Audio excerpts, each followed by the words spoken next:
함께 만드는 언론 미디어 협동조합. 여기는 국민TV. 함께 만드는 언론 미디어 협동조합. 여기는 국민TV.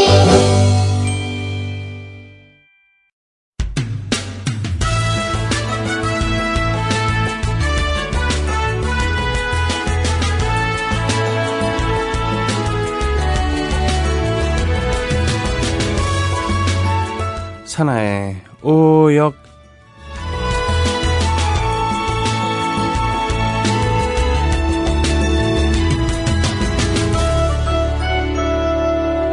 세상을 움직이는 건 남자다. 하지만 그 남자를 움직이는 것은 여자다. 라는 말이 있습니다만 사실 제도적으로는 그건 말이 안 되는 거고 어떻게 보면 약자인 여자를 격려하기 위한 또는 속이기 위한 그런 거 아닌가 싶기도 합니다. 세계적으로 아주 화제가 되었었던 충격적인 에로물이었던 딥스로트, 즉 목구멍 깊숙이라는 영화에 주연을 했었던 린다 러블레이스라고 하는 여성. 그 여성은 사실은 남자 잘못 만나갖고 팔자가 상당히 거세진 그런 편인 거고요.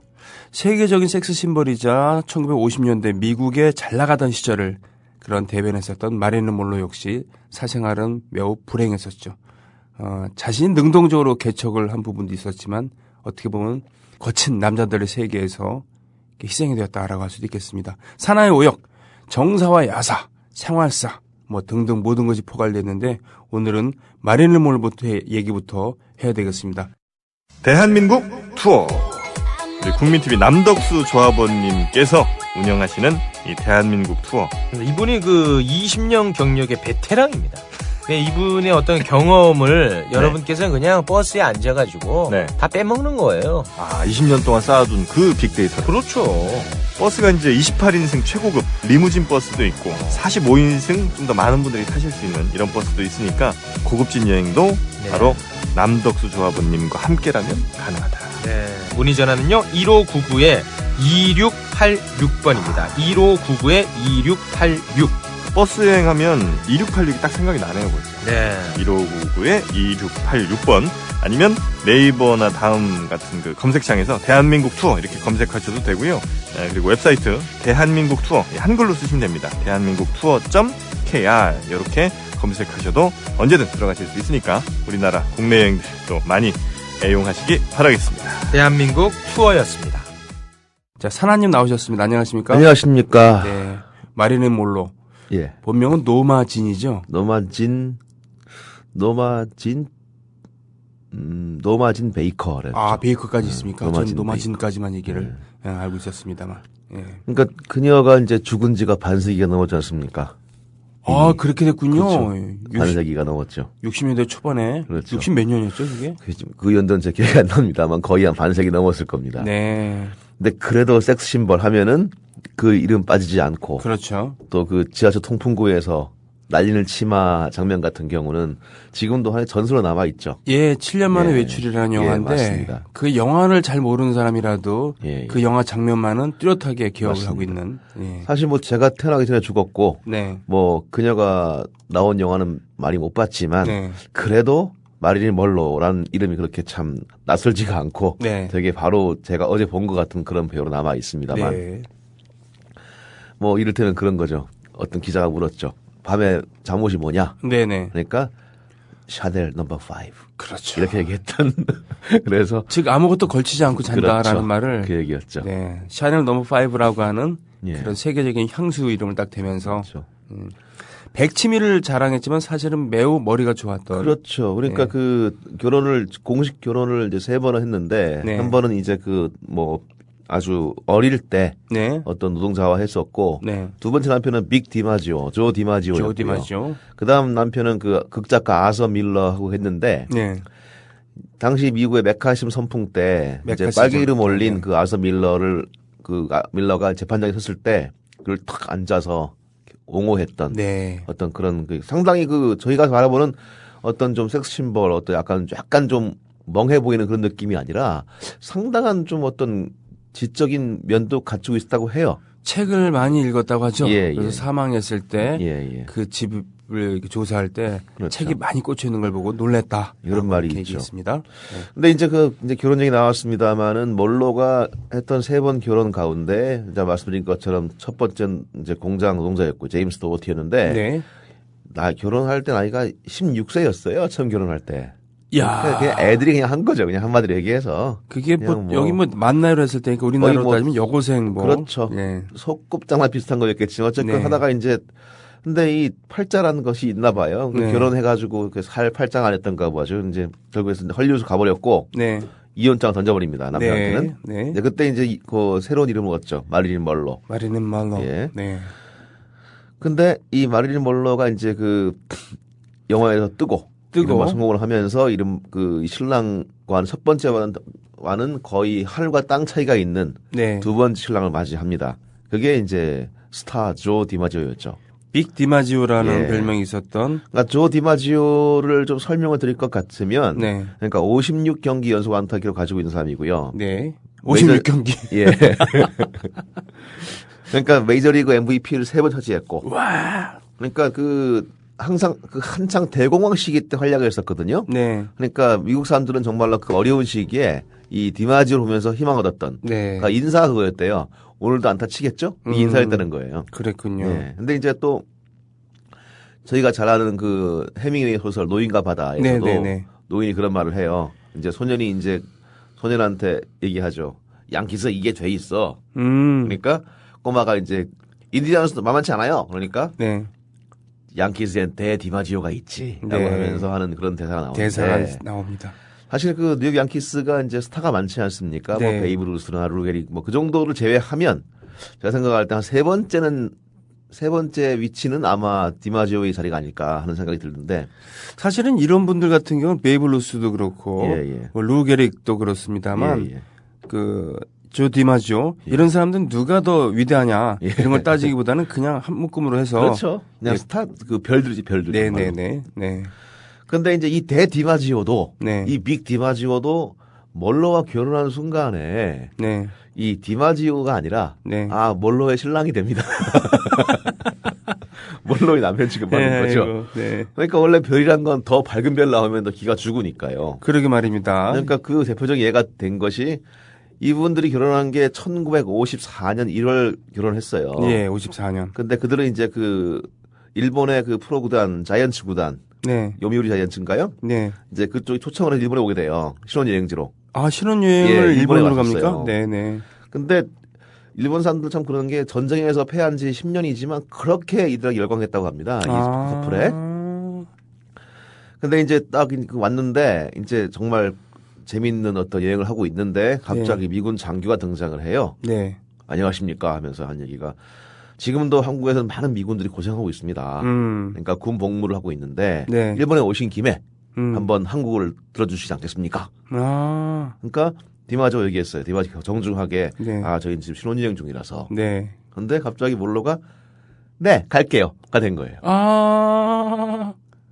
아니 그러니까 그리고 이제 또 미군 장교가 네. 이제 처음에 빼먹은 게 네. 미군 장교가 얘기할 때 정중히 거절한 다음에 네. 미군 장교 말이 걸작입니다. 뭐라고요? 전 부인께 말씀드린 겁니다. 그러니까 대답은 디마지오가 했는데 네. 디마지오한테 부탁을 한 게 아니라 저는 부인께 말씀을 드린 거죠. 그 마릴린 몰로더러 주한 미군이 있는데 와서 네. 위문 공연 해달라. 그러니까 조 디마지오는 갑자기 엄지앙자 돼버린 거죠. 근데 몰로는 신혼여행 남편을 두고 네. 한국으로 갑니다. 그렇군요. 예. 그리고 그 자신 회고에 따르면 첫날 밤을 치르기도 전에 간 거예요. 이건 모르겠지만. 이건 뭐 아무튼. 모르겠는데. 네. 네. 아무튼 그 1954년 1월 16일 날 54년 2월 16일. 예. 야. 그 당시 한국은 거의 지금의 아프간 정도 아니었을까 싶은데요. 네. 이제 그런 한국에 몰로가 왔습니다. 맞아요. 자, 보자고요. 1954년 2월 16일. 예. 그러니까 2월 16일은 이제 화요일, 내일 화요일이네. 예. 네, 화요일인데 그때면 일단 식민지를 겪고 그리고 전쟁의 참화를 겪은 치르고. 네. 세계 최빈국이었잖아요. 그렇죠. 지금 그 당시는 아프리카 독립 안 해서 그렇지. 네. 아마 전 세계에서 거의 최빈국이었을 겁니다. 그리고 2월 16일이면 한겨울이고 그렇죠. 나무를 땔감으로 뗐었던 그 시절 황량한 예. 그야말로 황량한 예. 그 이제 지금 여의도에 내리죠.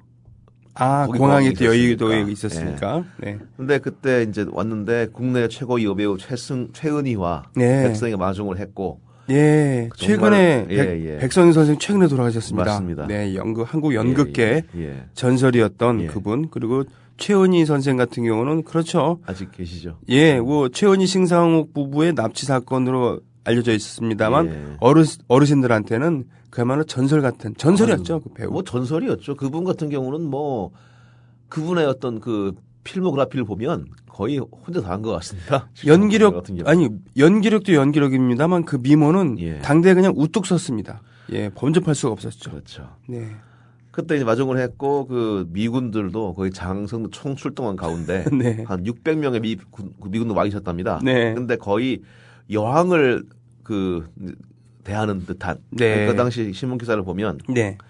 미모의 여왕을 직접 눈앞에 보고자 비행장에 모여든 600명의 사병들의 흥분한 모습은 네. 근래 보기 드문 장관을 이루었다. 군복을 입었으나 단추를 절반이나 끼지 않고 네. 젖가슴이 보일락 말락하는 것이 사병들의 흥분을 더욱 돋우는 것 같았다. 마릴린 몰로가 이제 전선에 가기 위해서 네. 헬기에 올라타기에 앞서서 네. 이제 사병들이 언제 오느냐 하고 물었습니다. 네. 그때 이제 몰로가 한 얘기가 있답니다. 달래는 듯이 애교 부리듯이 음. 곧 돌아올게요. 아. 아일 비백이었겠죠. 네. 그게 이제 그 2월 18일자 신문이 난 건데 역시. 예. 그러니까 군복을 입혔는데 예, 단추를 싹 풀고 이렇게 풀고 그러니까 그분은 그 자신을 상품하는 이런 것에 그렇죠. 대해서 거리낌이 없었고 감각이 있었다는 얘기입니다. 예. 그렇죠? 예. 그러니까 그녀는 공연을 한 10번 했다고 그래요, 한국에서. 아유, 며칠이나 있었는데 10번이나 해요? 계속 뭐 헬기 타고 옮기면서 다 했답니다. 아. 근데 어떤 공연 때는 거의 뭐 미친 듯이 하는 그 사람들을 위로 헬기로 저공을 해달라 그랬대요. 요청했대요. 저공 비행? 예. 아. 그러니까 헬기가 빵 가면서 밑에는 거의 열광이 됐겠죠. 네네네. 그러니까 이제 갑자기 이제 미군 장성이 연락이 와서 당장 기술을 올려라. 아. 다치면 안 된다. 했다는 호통을 했다고 하고요. 머리를 물로가 예. 다치는 거를. 그리고 그 겨울에 엄동설안에 네. 어깨를 훤히 드러낸 드레스 타임으로 이제 노래를 부르고 했다고 합니다. 그렇군요. 때론 정말 그 군인들의 고향의 애인처럼 달콤하게 또 스타의 열정으로 뜨겁게 이렇게 사람들 열광시켰다고 그래요. 그러니까 예. 그때 뭐 대규모 공연장이나 이런 게 있을 리가 없으니까. 그렇죠. 그냥 뭐 군 부대 막사 같은 거 했겠죠. 예. 근데 이제 문제는 그러니까 실제로 그녀가 가장 인상 깊은 방문지가 한국이었다라고 표현을 해요. 아, 그래요? 네. 그러니까 그렇게 환호하고 자기를 찾아주고 하는 사람들 앞에서 하는 자체가 이 배우한테는 큰 어떤 감동이었고 기쁨이었겠죠. 오죽했겠습니까? 그야말로 아까 뭐 잠깐 말씀하셨습니다만 요즘으로 따지면은 아프가니스탄과 같은 예. 그런 오지였고 그리고 황량했었고 그런 곳에 우리 여신이 강림하신 거잖아, 그러니까. 그렇죠. 여신의 네. 강림이었죠. 네. 그러니까 지금으로 한다면 만약에 한국군이 저기 뭐 어디 소말리아 가 있는데 네네. 갑자기 해리가 온 거죠. 네. 그때 몰로의 이제 회고는 그렇습니다. 이제 그녀의 회고 중에서 보면 눈이 내리기 시작했어요. 네. 하지만 난 아주 따뜻했어요. 마치 햇살이 비추는 것처럼. 그때는 청중이 두려웠어요. 네. 그때까지 다 두려워했어요. 답답하고 머리가 멍해지고 내 목이 안 나오면 어떻게 할까. 네. 그렇게 걱정했었어요. 그런데 그 눈 속에서 환호하는 군인들을 봤을 때 나는 처음으로 두려움을 없앴어요. 그저 행복할 뿐이었어요. 라고 회고를 합니다. 그렇군요. 이제 그렇게 신혼여행 중에 그러게 말이야. 남편은 혼자 보내두고 왔던. 남편이랑 같이 오지, 웬만하면. 그러니까 디마조도 이제 존심이 있었겠죠. 네. 갔다 와. 그게 됐겠죠. 근데 뭐 디마조 좀 더 하면은요. 네. 이 스타의 결혼 생활은 그렇게 좋진 않았습니다. 이혼을 이들은 했죠. 네. 이혼을 했는데, 그러니까 문제는 그 둘이 일단 너무 디마지오는 참 좋아했는데 네. 이 성격이 안 맞았던 것 같아요. 아. 이를테면 이탈리아 사람들 되게 가정적이지 않습니까? 되게 나한테 스파게티 해주는 부인을 원했고, 아, 네네. 물론 그럴 깜냥이 못됐고요. 또 이제 이탈리아 사람들의 문제가 한국과 비슷한 것이 이 가정 폭력이 되게 둔감하답니다. 그러니까 또 사회적 개입도 좀 드물고요. 그러니까 가정적인 문제야. 그러니까 예. 저 디마지오가 예. 마릴린 monroe를 팼다는 얘기입니까? 예, 많이 때렸다고 합니다. 뭐 이런 나쁜 놈이 다 있습니까? 예, 근데 참 그렇게. 아니 말도 안 돼요, 도대체. 예. 이 참 뭐 어쨌건 그런 등등의 문제가 있었는데, 네. 그러니까 이혼을 이제 결정할 때도 되게 디마지오는 하지만 그래도 몰로 사랑했고 또 몰로 또한 되게 그 마음을 알았다고 해요. 그래요? 이혼 뒤에도 계속 편지를 보내고 네네. 나중에는 이제 그 재결합할 결심을 했다고 합니다. 그렇습니까? 근데 그 며칠 전에 죽죠. 그러니까 재결합을 하기 며칠 전에. 예. 그렇죠. 그러니까 그 장례식을 주관한 것이 조 디마지오였습니다. 그러니까 실제로 그런 말을 했다고 그래 마릴린 monroe가. 사랑하는 조, 내가 당신을 행복하게 해줄 수 있다면 어떤 어려운 일일지라도 다 할 거예요. 당신의 행복이 곧 나의 행복이니까요. 라고 고백을 다시 했고, 근데 다시 결혼할 생각이 있었고, 이제 그런 상황에서 이제 죽어버린 겁니다. 세상에 약물 과용으로 숨졌습니다만 마릴린 monroe의 죽음에 대해서는 사실 이러저런 얘기가 많지 않습니까? 많죠. 그래서 이제 케네디가를 평생 증오했다고 해요. 조 디마지오는. 뭐 잘 알다시피 그 프레지던트 존 F 케너디의 그런 공식 세레모니에 엄청 술 취한 채로 나타나서 그러나 허스키한 저음의 목소리로 해피 버스데이 투유를 부르면서 청중들을 매료시켰습니다만 바로 밑에 동생이죠. 로버트 케네디와 그러니까 이게 형제들 그건 뭐 소문이야 뭐 엄청납니다만은 그 어떻게 될지 모르겠지만 어쨌건. 근데 이제 그 죽기 3일 전에 죽거든요. 그거 다 재결합하기. 재결합하기 3일 전에 사흘 전에. 그러니까 자기 성질을 못 이겨서 부인을 패는 어떤 못된 일을 했지만 성적이 악하진 않았던. 그러니까 또 스타이면서도 더 걸출한 그 햇볕에 짓눌려 있던 그런 조 디마지오는 평생 홀로 살아요. 그 뒤에. 그리고 심지어는 그 아까 얘기했지만 케네디를 너무 미워해서 그를 닮았다고 하는 클린턴까지 싫어할 만큼 그러니까 케네디의 이미지를 준다. 그러니까 그걸 싫어할 만큼 그런 류의 인간들을 혐오했다고 합니다.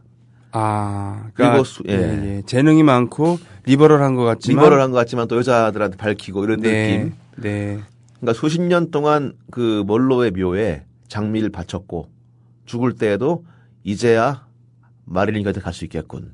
하고 하면서 죽었다고 해요. 참 묘한 겁니다. 조 디마지오 같은 선수. 사실은 그 메이저리그 초창기에는 지금처럼 그 선수들이 깔끔한 그런 느낌이 아니라 그야말로 시정 잡배 같은. 그래서 경기 끝나면은 밤새 뭐 술과 도박, 매춘. 베이브 루스 어떻게 심했죠? 베이브 루스가. 베이브 루스 같은 경우는 아예 예를 들면 우리식으로 따지면 풀살롱 하나를 전세를 내서 밤새 놀았다. 뭐 이런 것도 있습니다만 조 디마지오는 신사적인 이미지였고 성실한 사람의 이미지였죠. 그런데 그것이 이제 어떻게 보면 이제 보수적인 그리고 전근대적인 그런 여성관을 갖고 있었던 이런 것과 충돌한 것이었군요. 사람을 패기도 했지만 반대로 순정파이기도 했었던 마릴린 monroe가 그것을 용인을 할 정도였나요? 그리고 이제 참 그렇습니다. 역설한 것이 그러니까 이 마릴린 monroe가 그때 갔을 때 아마 그 순간을 평생 못 잊겠다는 사람이 많았을 겁니다. 그 군인들은 아마 평생 못 잊었을 겁니다. 갑자기 이 막막한 땅에 와서 있는데 갑자기 여신이 강림해서 그 순간 환호할 때 자기가 나 아무개입니다 그러니까 손깃을 쫙 불러주는 그 순간 어떻게 있겠습니까? 그랬군요. 하지만 또 그 순간은 그 둘한테도 조 디마지오 커플한테도 되게 중대한 순간이었고 또 그렇게 평생을 두고 사랑하면서도 또 상처를 주기도 하고 또 진정 누구를 좋아하는지 깨달았는데 갑자기 죽기도 하고 그런 게 인생이 아닌가 또 역사가 아닌가 합니다. 그렇군요. 지금 그 엄동설안의 추운 가운데 어깨를 훤히 드러내는 드레스를 입고 환하게 미소를 지을 수 있었던 그런 스타의식 그리고 먼 땅에서 고생하고 있는 그런 어쨌든요. 누구를 위해 고생하는지 모르지만 하여튼 고생하고 있는 그런 병사들에게 누나나 어머니 같은 그런 느낌을 주는 그런 걸 할 줄 알았던 촬영장에 항상 책을 갖다 놓고 책을 읽을 줄 알았던 그러나 대중들에게는 백치미로 알려진 노마진 베이커 본명 마릴린 monroe에 대한 얘기였습니다. 오늘 그래서 그 노래 준비했습니다. 그 아시죠? 로버트 미첨이랑 주연했었던 영화 돌아오지 않는 강. The River of No Return. River of No Return. 네, 여기 주제곡 마릴린 monroe의 목소리로. 예. 아우, 저도 오랜만입니다. 그쵸. 예, 듣겠습니다.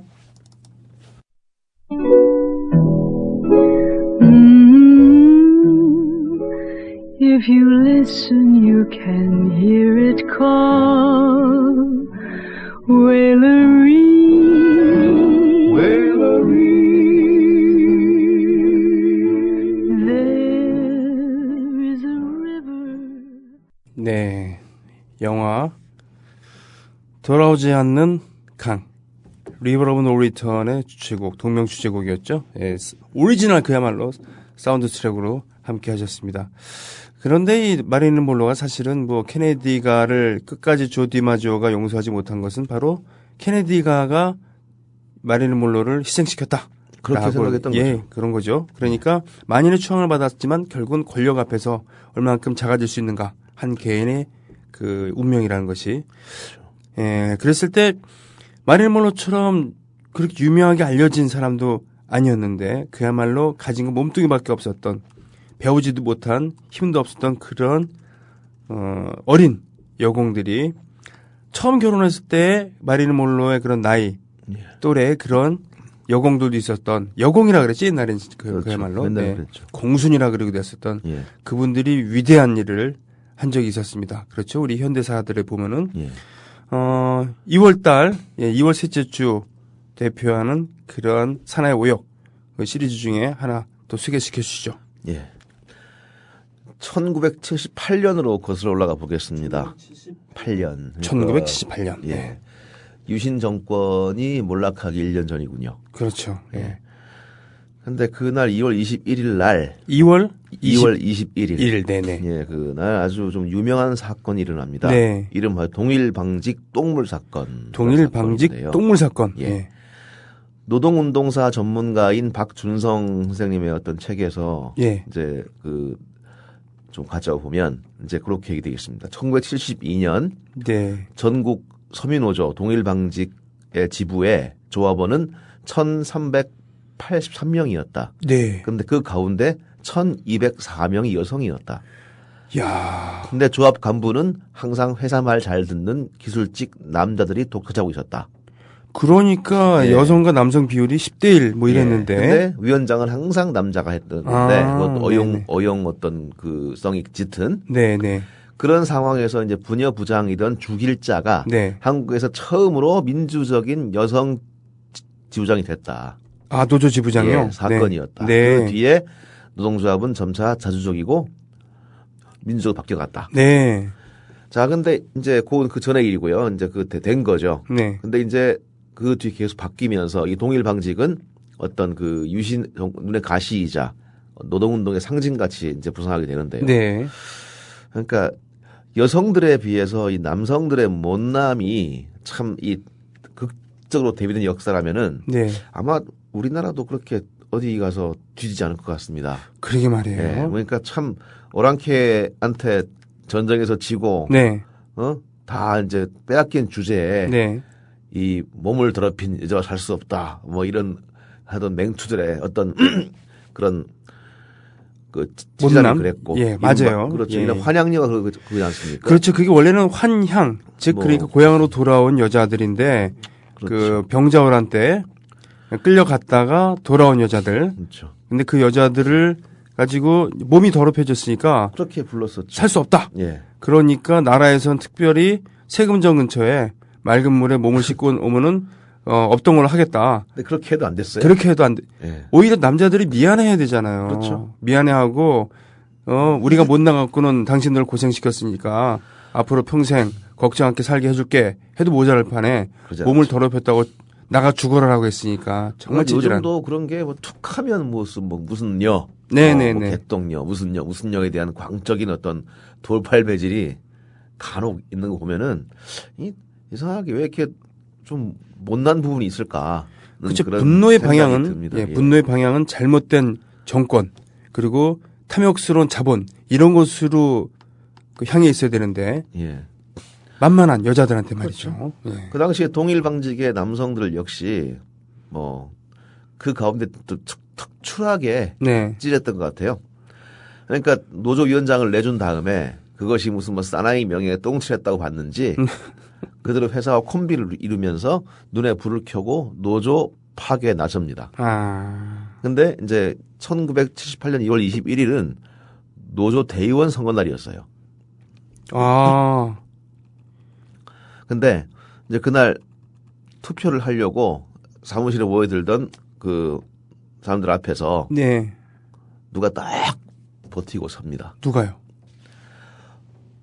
회사 측에 매수된 이제 남성들이었죠. 네. 남성 조합원들이었죠. 그리고 그 뭐 이를테면 행동 대원들이라고 할까요? 그들은 좀 차림이 이상했습니다. 물론 겨울이었지, 약간 뭐 겨울 느낌이었겠지만은 가죽 장갑을 끼고 네. 뭔가를 움켜쥐고 있었어요.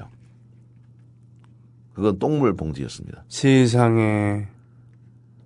정말 이 속된 말로 똥물에 튀겨 죽일 이 젊은 머스마 새끼들은 여성 조합원들 달려가가지고 똥물을 뿌릴 뿐만 아니라 옷을 둘쳐서 그 속에 집어넣고 네.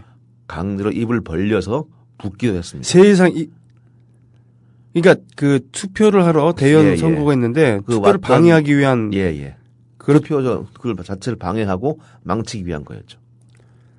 그러니까 부모를 죽인 원수도 아니고 네. 뭐 재산을 통째 들어먹은 사기꾼도 아닌데 그 직장 동료들이었는데 그들한테 그렇게 한 거죠. 정말 그때 직원들이었던 거예요? 예. 이야. 근데 물론 그 어떤 각본들은 사실은 중앙정보가 짠 것 같습니다. 네. 그 최종길 교수 아시죠? 왜 최종규- 중앙정보부 최종길 교수. 최종길 서울 중앙정보부에 네. 있다가 죽었던 서울법대 교수. 근데 그분 동생이 중정 근무하셨어요. 맞습니다. 예. 전에 다른 시간에서 얘기한 적이 있었습니다만 예. 최종길 교수는 서울대 법대 교수였는데 예, 예. 중앙정보부에 가서 조사를 받다가 예. 자살한 걸로 나왔습니다만 실상은 실상은 고문으로 죽었다고 보는데 그 그 동생이? 동생이 그 사실을 캐내기 위해서 계속 중정에 머물렀어요. 근데 그 와중에 그 양반이 이 지역에 어떤 파견 나와 있었던 것 같아요. 근데 바로 공장 근처에 중종 요원들이 진을 치고 네. 작전을 짜고 공작했던 게 그 기억이 남아 있다고 하신 적이 있습니다. 그랬군요. 예. 그러니까 정말 이런 인간에게 가할 수 있는 가장 큰 모욕이 벌어진 상황에서 경찰 둘이 있었는데 그냥 구경만 하고 있었어요. 요즘이랑 비슷하네요. 예. 예, 하기야 뭐 구경도 그런 구경이 있겠습니까? 용역들이 들이닥쳐갖고서는 서민들의 집 보금자리를 깨부시고 그래도 예. 백남기 어르신을 그렇게 예. 그러니까 사람들이 외쳐요. 이제 요공들이 외치기를 가난하게 살았지만 네. 똥을 먹고 살 수 없다. 네. 거의 울부짖음이었죠. 그렇겠죠. 그냥 뭐 절규였죠. 근데 그의 아랑곳 없이 유신 정권은 동일방직 노조를 박살내겠다는 어떤 심사를 그렇게 발휘하고 있었던 겁니다. 네. 예.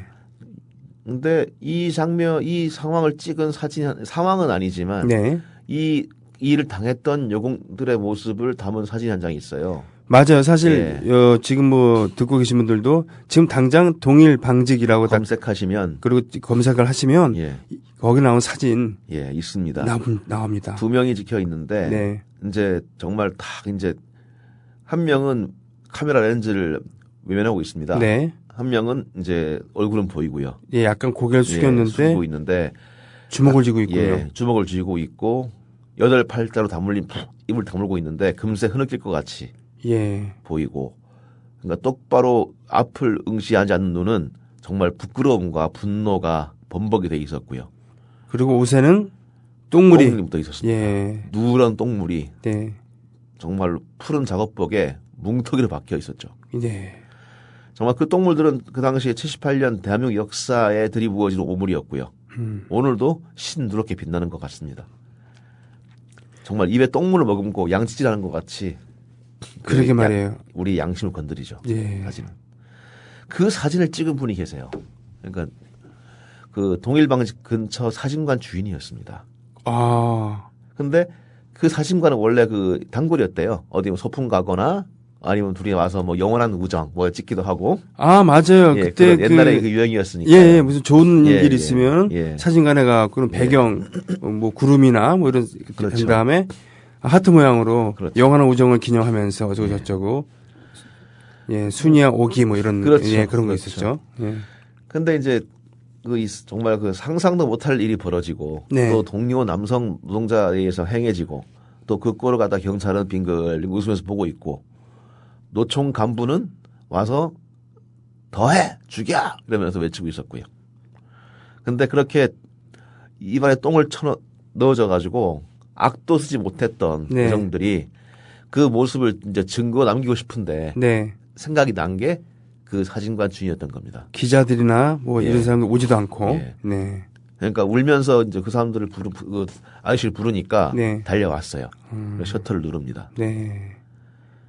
이미 그 지역 차원이 아니라 말씀드린 것처럼 중앙 차원에서 중정 차원에서 동일방 노조 박살낸다를 그를 연출을 기획하던 상황에서 네. 그 중앙정보부가 이제 이 사실을 모를 리가 없었죠. 근데 곧 사진관에는 살기 등등한 중종 요원들이 들이닥칩니다. 오. 근데 이기복 씨는 여기서 딱 잡았대요. 필름이 없으면 다 가져갔습니다. 나는 없습니다. 라고 잡아뗍니다. 그래서 그 피눈물로 현상한 사진을 지켜내요. 그 당시에 이제 회고를 보면 한 10명의 여공들이 똥물을 뒤집어 쓰고 있었고 노조 사무실과 사무장실 천장과 벽에 온통 똥물이 묻어 있었습니다. 또 몇 명의 여공들은 바닥에 누워 울고 있었습니다. 라고 회고합니다. 참 얼마나 참담한 광경이었을까요. 뭐 정치에는 관심이 없고 네. 데모 한번 안 나간 사람이라 하더라도 네. 누구나 발을 그루에 분노했을 겁니다. 그러게 보통 말입니다. 사람은 그 누구라도 분노했겠죠. 그 상황이면은. 그런데 하지만 정작 자신한테 그 칼끝이 향했을 때 분노는 하지만 나한테 불이익이 돌아올 때 그 분노를 드러내는 거 쉽지 않습니다. 또 작은 행동이나마 발을 내딛어 가지고 그 분노를 100분지 1이나마 표출할 수 있는 사람 그 드뭅니다. 참 힘들죠. 그러게 말이에요. 저 나쁜 놈들 이러면서 예. 그냥 분노는 하지만 욕하면서 한번 지나갈 뿐이죠. 예, 보통. 제가 한 대 너 뭐야? 그러면 아니에요. 가지 않습니까? 네. 그렇게 힘든 것이 보통 사람들이죠. 그거 누가 다 알죠. 근데 그 사진을 찍은 이기복 씨 누구였을까? 그러니까 78년이라면 아까 말씀드린 것처럼 긴급 조치 시대였고요. 네. 정말 시프라타 못해서 허연 빛으로 세상을 쓸어볼 때였습니다. 그리고 지금 뭐 좀 의아하실 수도 있겠습니다만 예. 아니 노조 하나 하는데 무슨 중앙정보부에서 개입을 하나라고 하지만 그 당시와 지금이랑 다르죠. 그렇죠. 소위 민주노조라는 것은 1987년 요랑쟁 그리고 그 이후에 촉발된 789 노동자 대투쟁 예. 그 이후로 그야말로 급격히 발전한 것이었고 유신 시대에 노조를 한다는 것은 정말 힘든 일이었으니까요. 그렇죠. 민주노조를 한다는 것은 예, 오죽하였으면은 전태일 열사가 그렇게 목숨으로 한 걸 했겠습니까? 예. 예. 그리고 예. 그 아저씨가 예. 그 보통 아저씨가 동네 사진관 아저씨가 예. 근데 어떤 마음으로 그 당시에 그 살기 등등한 시대에 또 그만큼 살기 넘치는 중앙정보 요원들이 들이닥쳐가지고 내놔! 네. 당신도 죽어! 그러는데 그걸 딱 잡아떼면서 버틸 수 있었을까라고 네. 생각. 그거 참 궁금한데요. 근데 제 생각할 때 그랬을 것 같습니다. 그분도 떨었겠죠. 그냥 의리고 뭐고 확 다 치우고 그냥 내주면서 저는 그냥 돈 주고 찍은 것뿐입니다. 할 수 있었겠죠. 그리고 또 나아가서 쟤들은 그냥 빨갱이였대라고 스스로 합리화할 수 있을 거고요. 그럴 가능성도 상당히 컸죠. 네. 실제 그런 분도 많았었고요. 근데 하지만 여공들의 추억을 만들어주고 김치 치즈 하면서 웃음을 끌어내던 아주 보통 사진가 아저씨는 그 공포와 유혹을 넘어섰고 우리 역사의 보기 드문 기록을 후세에 남기게 되는 겁니다. 네. 때로는 100권의 책보다 한 장의 사진이 더 큰 법입니다. 그러니까 이 사진 보시면 충분히 이해가 될 겁니다. 어떤 말인지. 그러게 말입니다. 네. 여러분도 검색해 보십시오. 좀 이 똥물 사건이 만약에 건조한 문자로만 남았다면은 아마 그렇게 큰 파문을 일으키지 못했을 겁니다. 네. 우리 마음속에. 반드시 어떤 큰 업적을 남기고 불세출의 위협을 이룩해야 위대한 건 아니라고 생각을 합니다. 어떤 본때라는 큰 자리에 오르는 인물들이어야 역사를 이루는 것이다 라고 생각하지 않습니다. 그러니까 이기복 씨 같이 보통 사람, 그러니까 장사 미사에 필부 필려의 한 사람 뿐일지라도 또 술 먹고 그냥 어울리는 보통 친구들일지라도 우리 앞에 역사에 무심하지 않으면 또 공포에 정하지 못할 망정 항복하지 않으면 유혹에 빠질 망정 정신 잃지 않으면 네. 저 사진처럼 작지만 빛나는 역사의 알갱이들을 우리 또한 창조할 수 있지 않을까 하는 그런 생각을 해봅니다. 뭐 사실 그 오스카 신들러 리스트 예. 있습니다만 사실 그 사람은 뭐 일단은 그 유태인을 구해낸 그런 사람 이전에 냉정한 사업가였었다면서요? 그렇죠. 그러니까 네. 유태인이 구한 이유가 네. 싼 맛에 거의 돈 안 주고 네. 부릴 수 있으니까 그랬죠. 아. 근데 부리다 보니 이제 언젠가 그렇게 물어봤더니 한 유태인이 대체 어떻게 그럴 수 있었습니까? 라고 물었을 때 이제 다 대답은 당연하지. 그 사람들은 내가 아는 사람들이었거든. 최소한 내가 아는 사람들한테는 인간적으로 대줘야지. 네. 이게 답이었다고 해요. 인건비를 별로 안 들이고 부릴 수 있으니까 예. 유태인을 부린다, 고용을 한다라는 이런 측면에 내가 아는 사람한테는 인간적으로 대해줘야 되거든 하는 그렇죠. 휴머니즘이 그러니까 있기 때문에. 언뜻 싱거워 보이지만 네. 그렇지 않은 게요. 그건 마지막 보루였던 거예요. 네. 그러니까 나치에 저항하는 건 뭐 언강생심이고 돈은 벌어야 되겠지만 네. 그런데 내가 알게 된 사람들, 나랑 같이 공감하고 같이 있던 사람들만큼은 그렇게는 못 죽이겠다. 라는 마지막 어떤 자기 성곽이었던 거죠. 네. 그걸 지켜낸 겁니다. 그렇군요. 그러니까 보통 사람이 뭐 지성적이지도 않고 그렇게 용감하지도 않은 한 무뚝뚝한 독일 남자가 그랬던 거죠. 바로 이기복 씨처럼요. 1978년 2월 21일 동일방지 노동자들의 울분을 사진으로 남긴 이기복 씨 사진관 주인 아저씨가 그랬던 것처럼 말이죠. 자, 이 동일방지 노동자들의 투쟁을 형상화했던, 예술적으로 형상화했던 것이 바로 그 유명한 김민기의 노래극 공장의 불빛입니다. 그 중에 야근이라는 곡을 듣겠습니다. 야근 어떤 노래냐고요? 여러분 들으시면 압니다.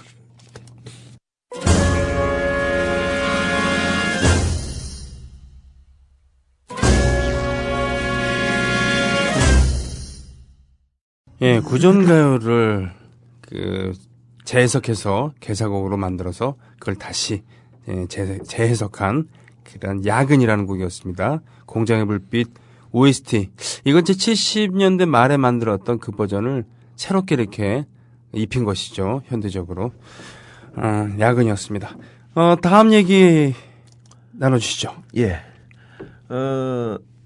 한 여학생으로부터 이야기를 시작해 볼까 합니다. 네, 오늘은 이제, 여성들에 대한 얘기네, 여기서. 그녀는 그 전남대학교 사학과 76학번이었습니다. 76학번. 예. 이름은 박기순이었고요. 박기순. 예. 근데 향용 그렇듯이 집안에 대목군이 있으면 아하. 그 집은 상당히 피곤해지죠. 네. 네, 그냥 오빠들이 다 그랬습니다. 근데 오빠들이 다 몽땅 그 되는 통에 그녀는 상당한 운동권 어떤 토양에 있었고요. 네. 어떤 윤한봉 씨나 김남주 시인 등등 그쪽의 운동권 이른바 괴수들의 영향을 받으며 자랐고. 그러니까 이분들. 막 교류를 했고, 예, 영향을 받고 하면서 컸고요. 그러니까 벌써 78년 6월에 벌써 이제 그 시위에 연루돼가지고 정학당합니다. 7, 8년 6월이면은 6, 7, 8이니까 3학년이네요. 네, 그렇죠. 네. 무기정을 당하고. 네. 근데 이제 학교로부터 거부당한 이제 박기수는 또 하나의 학교에 마음을 쏟게 됩니다. 그게 야학이었어요. 야학. 예. 그러니까 한번 야학을 해보지 않겠냐. 예. 요즘 그 젊은 사람들은 야학이라는 모를 겁니다. 예, 모르죠.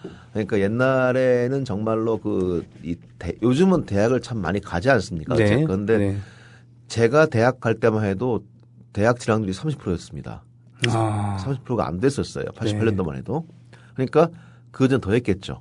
또 이제 고등학교 교육도 못 받는 경우가 많았고요. 근데 그런 사람들을 위해서 낮에 일하고 밤에 공부할 수 있는 이제 그런 게 있었고요. 영화 변호인에서 임시완 씨가 이제 맡은 게 야학 강사기도 했고요. 네. 이제 그럴 때 이제 야학 제안을 받게 됐고 예. 그녀 또한 거기 호응을 하게 됩니다. 네. 또 자신의 학교 인맥들을 다 끌어들여요. 야학으로. 그게 이제 들불 야학입니다. 야학 이름이 들불 야학. 들불 야학. 근데 그때 이제 야학 이제 강사진 가운데 네. 이름이 윤상원이라는 분이 계셨습니다. 윤상원 누군지 아시겠죠? 알죠. 후일에 광주항쟁 시민군 대변인이었고 시민군 대변인. 그리고 이제 마지막 날 순간에 그 고등학생은 나가라. 너희 역사의 증인이 돼야 된다. 하고 내몰고 자기 남아 숨졌던 울부짖고 있었던 예. 그런 고등학생들 그렇죠. 원수 갚아야 됩니다라고 있었던 고등학생들에게 너희들은 나가라. 네, 나가라. 했던 그리고 자기 남았던 그 청년이었죠. 그리고 네. 이제 죽어갔던. 근데 이제 그 야학에서는 이 강사를 강학이라고 부릅니다. 그 뜻은 가르치며 배운다 뜻이에요. 그리고 학생들은 학강 그럽니다. 네. 배우면서 가르치는 거죠. 그렇군요. 예. 근데 그렇게 어우러지는 한편 박기순 위장 취업자가 돼서 어떤 그 노동자로 삶을 어떤 경험하기도 했고요. 네. 정말 그 뭐 과로와 피로 연속이었죠. 근데 야학은 잘 됐고, 야학은 잘 됐고, 예, 이제 그 친구들도 동지들이 점점 늘고 있었어요. 네. 그 야학 교가라고 그럴까요? 이제 그 가사가 뭐 이렇게 나와 있습니다. 민족의 새 아침이 밝아오는가, 땀과 눈물 삼켜가면서 뛰어가자 친구, 사랑하는 친구, 들불이 되자. 이게 이제 그 교가 가사인데, 그걸 부르면서 이제 많이들 울기도 했겠고, 또 어떤 뭐 합창을 하면서 손잡기도 했겠죠. 지금 보니까 무슨 건전가요 가사 같기도 합니다만. 네. 그런데 예. 1978년이 왔습니다. 예. 근데 크리스마스가 왔어요. 예.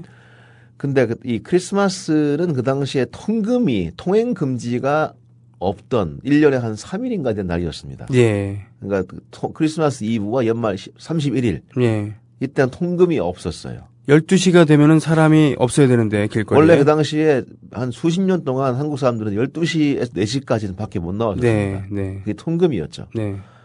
근데 그 통금이 이제 풀리는 게 그날이었어요. 얼마나 그때 이 젊음들이 날뛰었겠어요. 그렇죠. 일종의 카니발일 텐데. 그렇죠. 카니발이었죠. 네.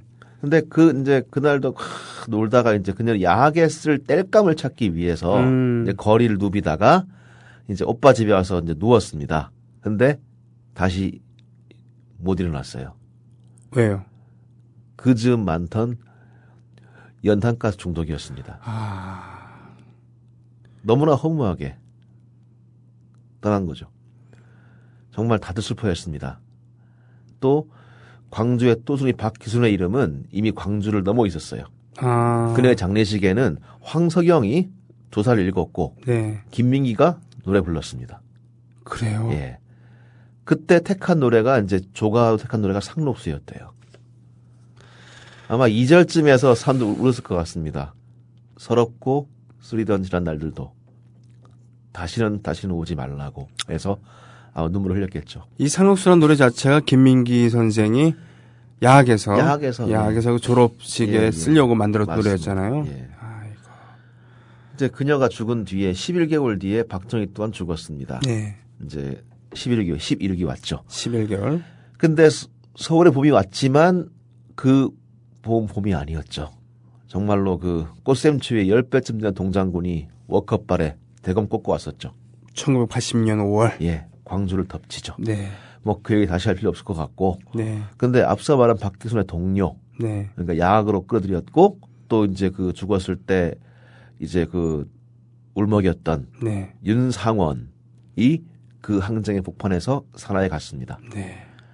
둘은 어떤 뭐 애인 사이는 아니었고요. 네. 이제 박기순은 따로 어떤 그 사귀는 이계셨고 하지만 이제 둘은 죽었지 않습니까? 예. 1982년 2월 20일에 2월 20일. 예. 이번 주입니다. 예. 네. 망월동 무역에 그 박기순과 윤상원의 친구들이 모입니다. 근데 그들은 조촐한 행사를 준비 중이었어요. 그게 뭐였냐면은 이제 그 민중 속으로 들어가서 그들과 함께 호흡하고자 했던 그 여자와 또 그녀의 죽음에 큰 상처를 받았고 결국은 그녀를 따라갔던 남자의 영혼 결혼식을 열기로 한 겁니다. 신랑 윤상원, 신부 박기순. 그리고 그렇게 이제 그 둘을 떠올리면서 눈물을 흘렸겠죠. 네, 영혼 결혼식을. 예. 그날 광주에 있던 작가 황석영의 집에서는 네. 또 하나 역사가 이루어지고 있었습니다. 거기 보니 젊은이들은 이 박기순과 윤상원의 영혼 결혼식을 소재로 한 노래굿, 넋풀이, 일명 빛의 결혼식을 녹음했던 겁니다. 빛의 결혼식이라고 예, 하는 예. 넋풀이 노래극. 예. 그때 이제 있던 그 카세트 레코더 그러나요? 네네네. 그걸 누르면서 네. 레코드를 누르면서 빨간 거랑 누르고, 플레이랑 같이 눌러야 돼요, 두 개를. 스톱하고 네네. 하고 하던. 네. 그러면서 이제 노래 몇 개를 부릅니다. 네. 뭐 에르와 에르월서도 있었고요. 뭐 그 당시에 불렸던 노래도 넣었지만 네. 완전 전혀 새로운 노래 하나가 테이프에 실리고 있었습니다. 황석영이 백기환 선생님의 시 맷 비나리에서 구절을 따와서 가사를 만들고 네. 79년 대학가요제에서 영남과 강진이라는 팀으로 출전해서 은상을 탔던 네. 김종률이 작곡한 행진곡이었어요. 광주 사람이었군요. 김종률이. 예, 예. 네. 그게 바로 우리가 아는 임을 위한 행진곡입니다. 그렇군요. 사랑도 명예도 이름도 남김없이 한평생 나가자던 뜨거운 맹세 네. 했던 그 노래죠. 그러니까 예. 이거 정확히 알게 됐는데 뭐 저도 대강을 알고 있었습니다만 바로 임을 위한 행진곡이라는 노래는 바로 박기순, 윤상원, 박기순 이 두 분의 영혼 결혼식을 그렇죠. 예술적으로 승화시킨 노래 극, 예, 빛의 결혼식. 예. 예. 노래구상에서 이 노래는 이미 세상을 떠난 분들의 노래였다고 해요. 떠난 사람들이 저 부르는. 박기순, 윤상원 씨가 네. 자, 우리는 먼저 갔다. 그래서 가사가 그거였답니다. 앞서서 가난이었대요. 맞아요. 원래는. 그래서 그 광주 출신의 김원중, 예, 예. 네, 직녀에게 바이섬 이런 거 부른 이 가수께서는 예, 예. 앞서서 가난이로 항상 부릅니다. 그러세요? 예, 공연장에서. 네. 근데 이게 사람들이 부르면서 바뀝니다. 음. 그러니까 우리도 같이 나간다는 뜻이었겠죠. 네. 앞서서 나가니가 된 거죠. 네. 바뀐 겁니다.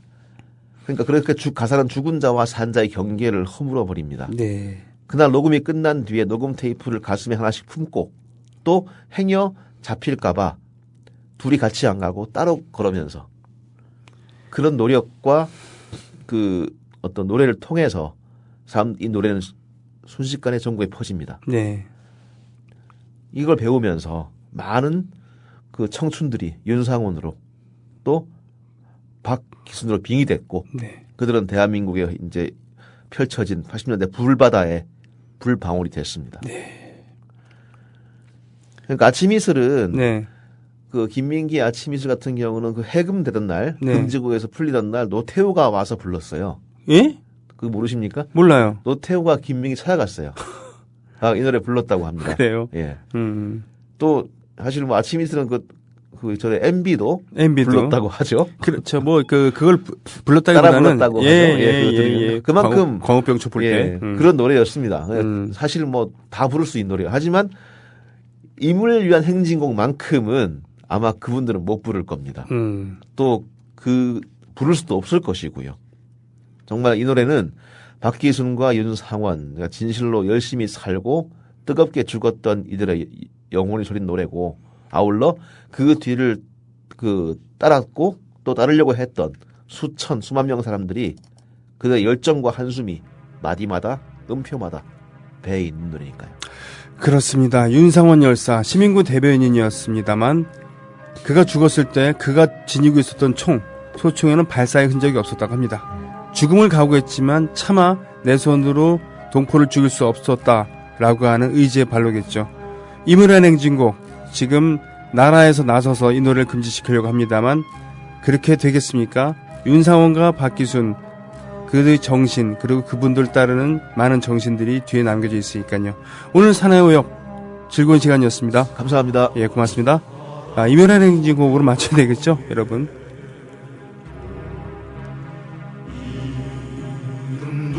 남김없이